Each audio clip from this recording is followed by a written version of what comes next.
What market outlook? Calendar Week 26.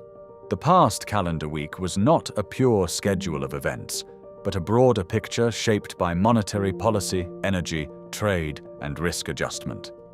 In the United States, the Fed meeting was the central focus. The policy rate corridor remained unchanged, while the tone stayed focused on inflation and growth. The labor market remained resilient, price signals stayed relevant, and business sentiment did not deliver a uniform growth signal. For digital assets, the assessment ran through the US dollar, yields, and risk budgets. Calendar Week 24 had already been shaped by the same core forces. Macro data, ETF flows, credit stress, AI valuations, and geopolitics affected liquidity, the US dollar, yields, and risk appetite. In Week 25, the Iran conflict became the dominant disruptive factor. The Strait of Hormuz moved into focus because it is central for energy, freight, and supply chains. Following the agreement between the United States and Iran, reopening was initiated, while shipping traffic remained affected by rerouting and higher hedging costs. The transmission chain was mechanical. Higher energy and transport costs increase inflation pressure. Higher inflation pressure keeps the rate channel restrictive, supports the US dollar, and keeps real yields in the market as a valuation anchor. For digital assets, this impulse runs through lower risk budgets, thinner order books, and concentration in liquid-led structures.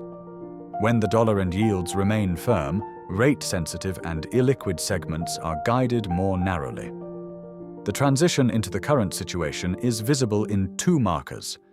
Bitcoin dominance recently stood at 58.4%. The Crypto Fear and Greed Index stood at 23, placing it in the extreme fear range. This does not describe broad market participation, but a structure in which capital remains mainly in core beta and altcoins depend more heavily on short-term flow. Order book depth and derivatives positioning. Quantum data analytics did not develop any research signals in this environment. The reason was operational. The market regime remained event-driven, with rapid shifts between macro data, geopolitical headlines, and cross-asset reactions.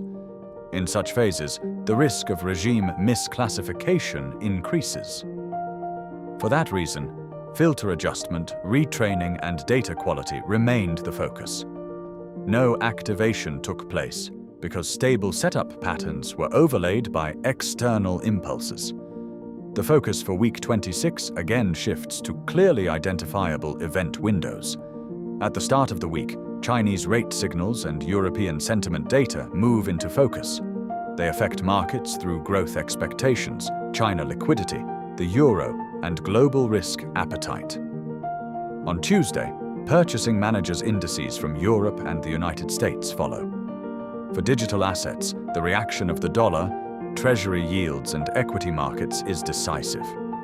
In the middle of the week, the IFO Business Climate offers a view of the German economic axis. In the United States, housing market data are added. This channel works through consumption, credit costs, and the growth path. On Thursday, the most important macro block of the week becomes concentrated. PCE inflation, the GDP estimate, initial jobless claims, and durable goods orders arrive in the same time window. On Friday, trade data and Michigan sentiment complete the view on consumption and inflation expectations. The geopolitical situation remains an ongoing disruptive factor. New reports around Hormuz, energy infrastructure, insurance premia, transport routes, or regional military activity change the conditions under which liquidity is provided. This is where slippage, abrupt wicks, and weaker execution quality emerge. Operationally, the relevant stress windows in Week 26 sit around purchasing managers' indices, IIFO, US housing data, PCE, GDP, and Michigan sentiment.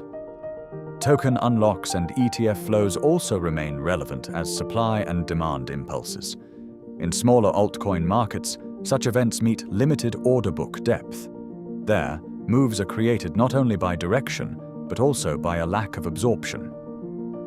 For research signal development, the framework remains cautious and data-driven. Relevant criteria are clear market structure, confirmed liquidity, stable spreads, traceable volume, and an event window in which macro and geopolitical impulses do not immediately override structure. Bitcoin remains the lead structure. Ethereum follows with higher sentiment beta. Altcoins remain dependent on market breadth, follow-through flow, and derivatives positioning. This contribution does not constitute investment advice. It contains no buy or sell recommendation. It serves exclusively informational and research purposes. Quantum data analytics, analytical, strategic, innovative.